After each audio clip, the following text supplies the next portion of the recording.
I love you, Naura.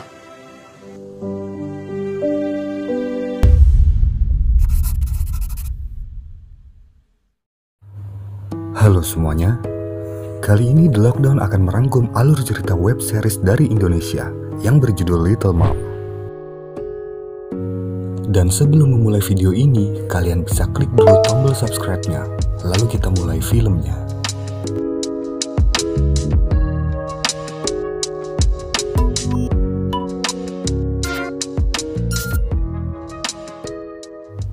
Di awal film kita diperlihatkan seorang gadis remaja yang sedang melahirkan. Gadis ini bernama Naura yang diperankan oleh Natasha Wilona.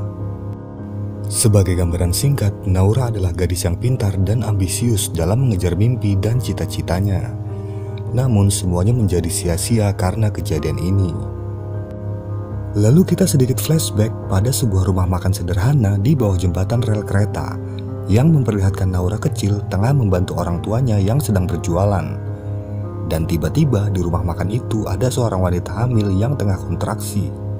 Ayah Naura pun langsung segera menolongnya dan membawanya ke rumah sakit. Dan sejak menolong wanita itu, Naura memutuskan untuk bercita-cita menjadi dokter kandungan. Lalu untuk mendukung cita-cita Naura, ayah Naura pun menjual rumah makannya itu agar keuangan mereka menjadi lebih baik. Dan di sini ayahnya berpesan pada Naura untuk fokus belajar demi cita-citanya. Dan ia juga dilarang untuk berpacaran terlebih dahulu. Lalu kita kembali pada masa sekarang, di mana Naura sudah menjadi remaja berumur 16 tahun. Dan saat ini dia tengah jatuh cinta pada laki-laki satu sekolahnya, yang mana itu membuat Naura melanggar janji pada ayahnya. Lalu scene pun berganti pada sebuah pertandingan basket antar sekolah. Terlihat Naura tengah memandang kagum pada salah satu pemain yang sangat diidolakan banyak wanita di sekolahnya. Setelah sekolahnya memenangkan pertandingan, Naura pun mendapatkan pesan dari pacar rahasianya yang berisi ajakan bertemu pada sebuah mall. Setelah sampai mall dan dengan berjalan terburu-buru, Naura pun menabrak seorang pria tampan yang membuat mereka saling bertatapan sejenak. Pria ini bernama Kinan yang diperankan oleh Al-Ghazali. Kinan pun lalu menaiki taksi yang dipakai Naura tadi, namun malah menemukan HP Naura yang tertinggal. Ia juga tak sengaja membaca isi pesan Naura dan pacar rahasianya. Dengan segera, Kinan pun menyusul Naura ke dalam mall untuk mengembalikan HP-nya. Oh iya, makasih ya sekali lagi. Dan di sini datanglah pacar rahasia Naura, yang ternyata adalah kapten basket teridola di sekolahnya. Dia bernama Yuda yang diperankan oleh Teuku Rasya. Naura pun lalu bertanya pada Yuda dan memastikan kalau tidak ada satupun teman sekolah mereka yang berada di mall ini juga, karena Naura tidak ingin ada yang tahu tentang hubungan mereka. Selesai meyakinkan Naura, mereka pun lalu bersenang-senang dan menghabiskan waktu di mall itu. Sepulang dari mall, hujan lebat pun mengguyur kota itu. Dan Yuda mengajak Naura untuk mampir ke rumahnya. Namun ternyata di rumah itu Yuda hanya sendiri karena orang tuanya sedang berada di Jepang dalam kesibukan pekerjaannya.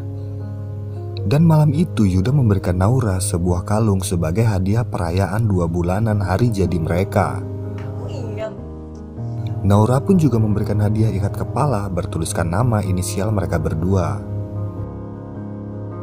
Dalam suasana yang dingin dan hujan lebat di luar, Yuda mencium Naura dan mencoba melepaskan bajunya. Awalnya Naura menolak, namun menjadi luluh setelah Yuda berkata, I love you, Naura. Naura pun langsung siap untuk melakukan halo-halo Bandung bersama Yuda. Setelah melakukan perbuatan itu, Naura terlihat menyesali perbuatannya. Bukan hanya karena melanggar janji pada orang tuanya, tapi ia juga merasa sudah melewati batas. Lalu kita dibawa menuju 1 bulan kemudian. Naura yang terlambat masuk sekolah memutuskan untuk memanjat pagar sekolahnya. Lalu di sini ia bertemu lagi dengan Kinan yang lagi duduk santai sambil merokok. Ternyata Kinan adalah anak baru di sekolah itu. Di sini Kinan langsung ingat siapa Naura dan ia pun iseng bertanya siapa pacar Backstreet-nya waktu itu. Naura langsung marah dan menyuruh Kinan untuk tidak berbicara soal itu. Lalu Kinan pun memberikan jaketnya pada Naura untuk menutupi roknya yang kotor akibat memanjat tadi. Mereka pun akhirnya berkenalan di sini. Siangnya, Naura yang berniat mengembalikan jaket bertemu dengan Yuda yang ternyata sudah 1 bulan ia dicuekin semenjak kejadian percangkulan Halo-Halo Bandung. Naura pun tetap cuek lalu meninggalkannya. Saat sampai di tempat Kinan, Naura melihat Kinan yang lagi bertarung untuk melindungi murid lain yang terkena pemalakan. Tak lama seorang guru datang dan menghentikan mereka. Kinan yang langsung disalahkan ini karena terkenal badung, langsung dibela oleh Naura yang tiba-tiba masuk dan menjelaskan kejadian yang sebenarnya. Setelah Kinan terselamatkan, Naura pun mengembalikan jaketnya. Dan Kinan juga berjanji tidak akan membocorkan hubungan Backstreet-nya. Terlihat Yuda yang cemburu oleh Kinan. Ia pun sekali lagi mencoba membujuk Naura dengan kata-kata puitis andalannya itu. Hingga Naura pun tersenyum dan luluh lagi hatinya. Lalu ketika Yuda sedang bermain basket, tiba-tiba Yuda didatangi salah satu cewek favorit di sekolah itu yang bernama Selin. Di sini Selin menyatakan cintanya pada Yuda. Namun Yuda menolak dengan mengatakan kalau dirinya sudah mempunyai pacar. Selin pun bertanya siapa pacarnya, dan Yuda menjawab Naura lah pacarnya. Mendengar itu Naura kaget dan pergi dari situ, yang langsung dikejar Yuda lalu mengatakan kalau dia tak mau Backstreet lagi, dan juga berkata kalau ia akan langsung meminta izin pada orang tua Naura. Kemudian di sisi lain, Selin yang baru pulang sekolah sedang dimarahi orang tuanya karena hanya mendapatkan ranking kedua. Di sini terlihat ayah Selin yang terlalu ketat dan selalu membandingkan Selin dengan kakaknya yang penuh dengan prestasi. Lalu Selin pun menyalahkan Naura atas yang terjadi pada dirinya karena Naura lah orang yang mendapatkan ranking pertama.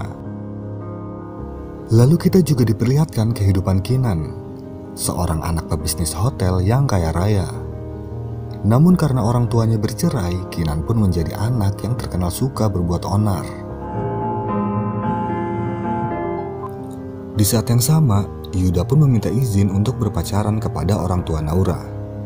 Walaupun marah, mereka akhirnya mengizinkan Naura untuk berpacaran asalkan Naura tetap fokus belajar dan juga fokus untuk menggapai cita-citanya. Lalu saat berterima kasih kepada orang tuanya, Naura tiba-tiba merasa mual dan ingin muntah. Sambil rebahan, Naura pun mengecek kalender dan baru menyadari kalau dirinya sudah terlambat menstruasi. Esoknya saat di sekolah, Naura juga merasakan kram perut dan mual. Sehabis muntah, ia juga dikerjai oleh Selin yang membuat Naura terjatuh dan semakin kram perut. Melihat itu, Kinan langsung menolong dan membawa Naura ke UKS. Yuda yang mendengar Naura sakit pun langsung datang ke UKS. Namun saat Yuda ingin memapah Naura, Naura pun mual lagi karena parfum Yuda yang sangat menyengat sampai Naura menyuruh Yuda untuk menjauh dan keluar UKS. Di luar UKS, Yuda meminta Kinan untuk tak mendekati Naura lagi. Hingga Yuda menantang Kinan untuk bertanding basket dan mengatakan kalau Yuda menang, Kinan harus menjauh dari Naura. Dan jika Yuda yang kalah, Kinan boleh mendekati Naura asalkan Naura juga suka padanya. Lalu Kinan pun menyetujuinya. Keesokan harinya terlihat Naura yang berada di minimarket. Dan di sini ia membeli sebuah tespek. Lalu secara kebetulan Kinan yang sedang antri di belakangnya kaget dan bertanya untuk apa beli tespek. Naura pun dengan lihai berbohong kalau ia membeli tespek tersebut untuk ibunya. Setelah itu tibalah pertandingan basket antara Yuda dan Kinan. Dan di saat yang sama Naura mendapati hasil tespeknya positif. Ia lalu pergi menyusul Yuda menuju lapangan basket dengan perasaan panik. Sambil menangis, ia memandangi tespek itu dalam taksi. Lalu kembali pada pertandingan basket yang dimenangkan oleh Yuda, walaupun kemenangan yang tipis. Tak lama Naura pun datang dan menceritakan semua pada Yuda. Namun saat Naura ingin menunjukkan tespeknya, ternyata tespeknya malah ketinggalan di taksi. Yuda lalu menyuruh Naura melakukan tes ulang. Naura pun langsung membeli tespek lagi. Lalu di taksi yang ditumpangi Naura tadi, Selin CS menemukan tespek. Mereka pun bertanya pada supir tentang tespek itu. Supir taksi pun menjawab kalau kemungkinan itu milik gadis sebaya Selin dan memakai baju putih. Lalu kembali pada Naura yang sudah tes ulang dengan 5 tespek dan merek yang berbeda. Semua hasilnya tetap positif. Yuda yang mulai panik mengatakan kalau hasil tespek itu salah. Naura pun lalu menangis karena tak ingin hasil tespeknya diketahui oleh orang lain. Lalu tiba-tiba Selin CS datang dan langsung melabrak Naura kalau tespek yang ia temukan di taksi itu adalah punya Naura. Terima kasih untuk teman-teman yang sudah menonton. Kemungkinan video berikutnya akan saya buat beberapa hari kemudian. Jangan lupa subscribe untuk mendapatkan notifikasinya.